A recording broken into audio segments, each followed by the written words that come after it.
Uh, we begin with the opening statement. I welcome you all to the Ministry of Foreign Affairs.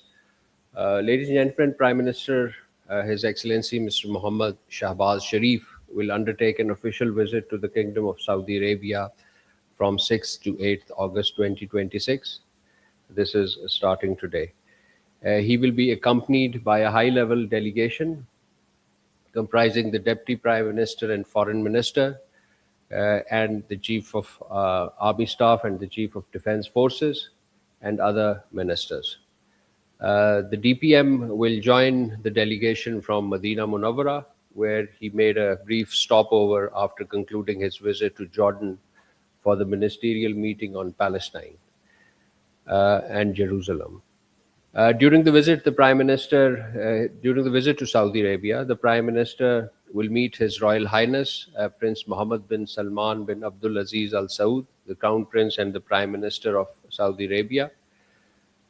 Discussion will focus on consolidating the Pakistan-Saudi Arabia bilateral relationships, as well as exchange of views on areas of regional and international developments of mutual interest.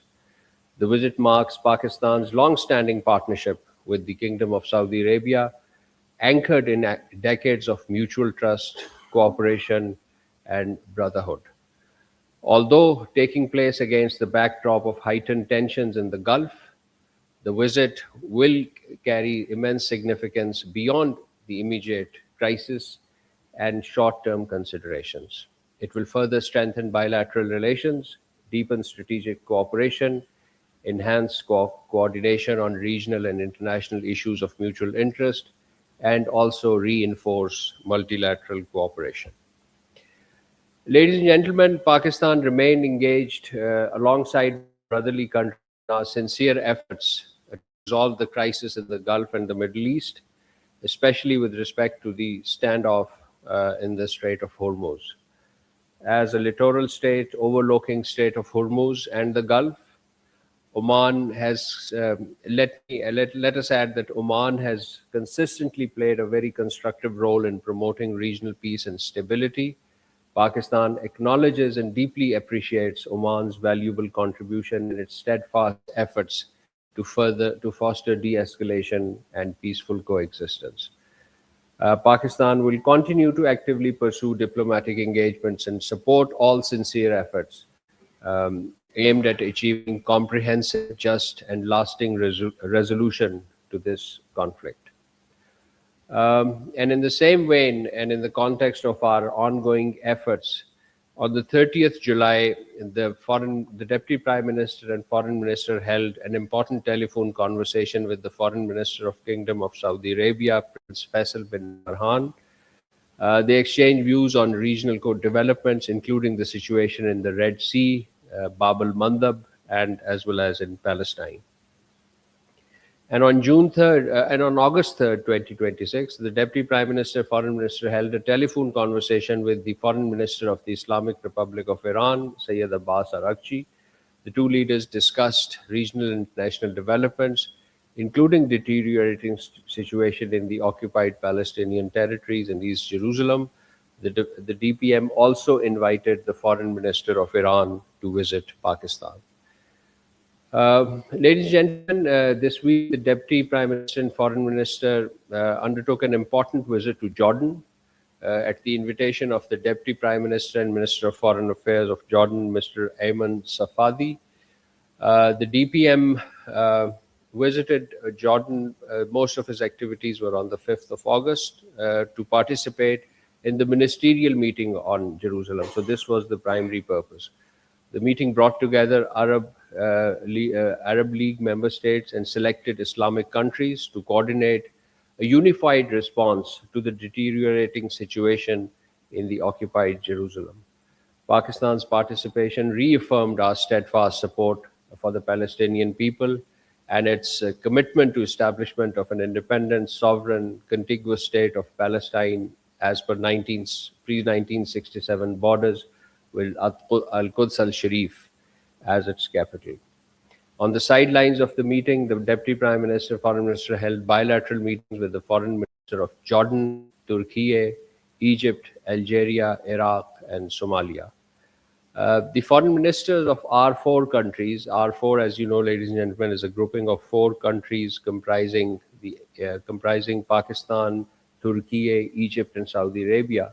So these foreign ministers of these four countries met for the fifth time since the inception of this group. The meeting took place in Jordan on the 5th of August. The ministers reaffirmed their unwavering support for the inalienable right of the Palestinian people, including their right to self determination and the establishment of an independent, sovereign Palestinian state. They stressed that a comprehensive and lasting resolution of Palestinian question remains essential for achieving durable peace and stability in the Middle East. The ministers also reviewed regional situation and underscored the importance of continued consultation, close coordination, and diplomacy to promote regional peace, security, stability, and de-escalation. Another important development, ladies and gentlemen, this week was the fourth round of Pakistan-US counterterrorism dialogue. This was convened in Washington D.C. this week, and our ambassador Nabil Munir, the Special Secretary of UN, led our delegation.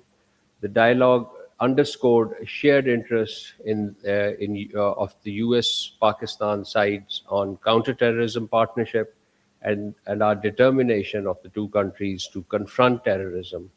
Delegates exchanged views on the current threat environment, explored avenues of enhanced collaboration, and discussed steps to further strengthen border security and disrupt terrorist facilitation networks across the region.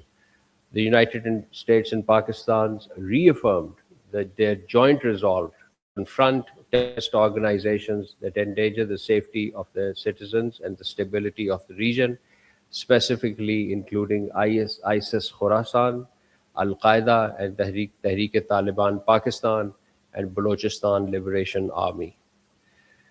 Ladies and gentlemen, this week Pakistan and Australia held two important dialogues. One was the official talks. This is kind of a bilateral political consultations at the senior officials level. And the second was the Joint Trade Committee meeting in Canberra. This was on the 4th of August. The two sides reviewed the full spectrum of bilateral relations and discussed ways to enhance cooperation in political, economic, trade, security, and regional domains.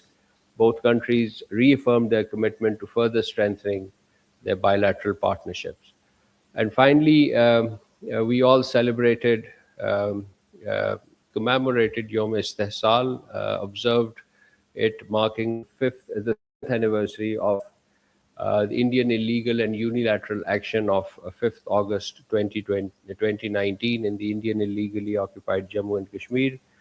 Pakistan reaffirmed its unwavering support for the Kashmiri people's inalienable right to self-determination in accordance with the relevant UN Security Council resolutions.